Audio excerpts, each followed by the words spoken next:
Assalamu alaikum. My name is Sandes. I'm clinical psychologist and ABA therapist at Global Special School. Today, the topic of my discussion is Asperger's syndrome. Basically, high functioning type of ASD होती है। Autism spectrum disorder की ही एक तरह से high functioning type होती है। Asperger's में और ऑटिज़म में माइनर से डिफरेंस होती हैं, जो कि मैं पहले एक्सप्लेन करना चाहूँगी। ऑटिज़म जो है वो एक फील्ड के साथ ऑब्सेस्ड नहीं होता, मतलब ऑटिज़म में हमारे पास वैरायटी ऑफ सिम्पटम्स और इस तरह की चीज़ें आ जाती हैं, जबकि एस्पर्गर्स में हमारे पास कुछ स्पेसिफिक चीज़ें आ जाती हैं। ऑटिज़म के सब बच्चों में स्पीच डिले या लैंग्वेज स्किल्स डिलेड होते हैं किसी हद तक, जो कुछ स्वेयर टाइप के होते हैं, लेकिन एस्पर्गर्स में लैंग्वेज स्किल्स डिलेड नहीं होते हैं। ऑटिज़म में मोटर स्किल्स काफ़ी हद तक जिन बच्चों का होता है उसमें मेंटेन होते हैं मोटर स्किल्स, लेकिन ग्रॉस मोटर्स की बात होती है यहाँ पे। लेकिन एस्पर्गर सिंड्रोम में मोटर स्किल्स जो हैं बहुत पोरली डेवलप हुए होते हैं। और ऑटिज़म में बहुत रेयरली ऐसा होता है कि कोई बच्चा इंडिपेंडेंटली अपनी ज़िंदगी गुजार सके, जबकि एस्पर्गर सिंड्रोम में अगर उनका ट्रीटमेंट किया जाए, उनको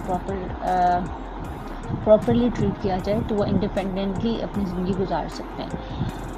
इन दोनों में मेजर डिफरेंस ये भी है कि ऑटिज़म का diagnosis at the age of 3 हो जाता है, लेकिन एस्पर्गर्स का जो डायग्नोसिस होता है, जो ऑनसेट है, वो एज 7 या एज 8 है। ऑटिज़म में हाई फंक्शनिंग ऑटिज़म जो होता है उसमें IQ जो होता है वो ग्रेटर देन 70 होना चाहिए, लेकिन एस्पर्गर्स में हमारा ये आ जाता है कि लैंग्वेज डिले एस्पर्गर्स में नहीं होती हैं डेवलप सही से, तो उसकी वजह से IQ का भी बहुत ज़्यादा प्रॉब्लम आता है।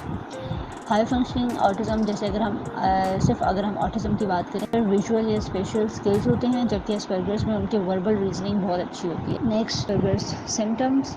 एस्पर्गर्स के जो सिम्टम्स होते हैं उसमें ऑटिज़म के साथ ओवरलैप करते हैं, लेकिन इसमें हमें मेजर डिफरेंसेस मैंने आपको पहले बता दी हैं।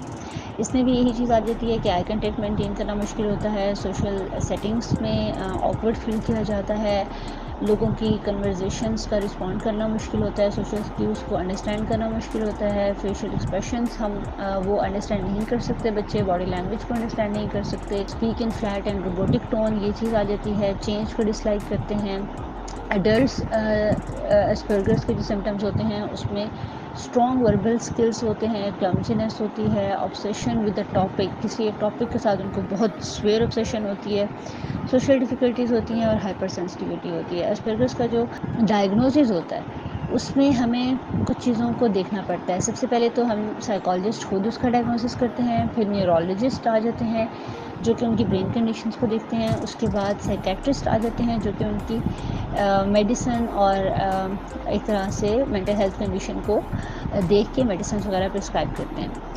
नेक्स्ट, एस्पर्गर्स की अगर हम ट्रीटमेंट की बात करें तो I would say social skill trainings इनकी होती हैं, 1-on-1 सेशन होते हैं, ग्रुप सेशंस होते हैं, स्पीच लैंग्वेज थेरेपी होती है, CBT होती है, ABA होता है, और last but not least medications होती हैं। इसके बाद पेरेंट एजुकेशन ट्रेनिंग भी होती है, जो कि बहुत ज़्यादा इंपॉर्टेंट होती है। कौन सी चीज़ ऐसी है जो एस्पर्गर्स को ट्रिगर करती है? ऐसा जिस पे बहुत सी रिसर्चेस हुई हैं, बट जो चीज़ इसमें देखी गई है वो ये होता है कि जेनेटिक्स और ब्रेन एबनॉर्मेलिटीज़ दोनों चीज़ें बहुत ज़्यादा इन्वॉल्व होती हैं। एस्पर्गर्स कभी भी स्क्रीन इंड्यूस नहीं होता है। ऑटिज़म में और एस्पर्गर्स में मेजर डिफरेंस है कि ऑटिज़म हमारे पास वर्चुअल भी आता है, क्लासिक भी आता है, लेकिन एस्पर्गर्स जो है उसमें जेनेटिक्स और ब्रेन एबनॉर्मेलिटीज़ इन्वॉल्व होती हैं। Thank you so much for this topic.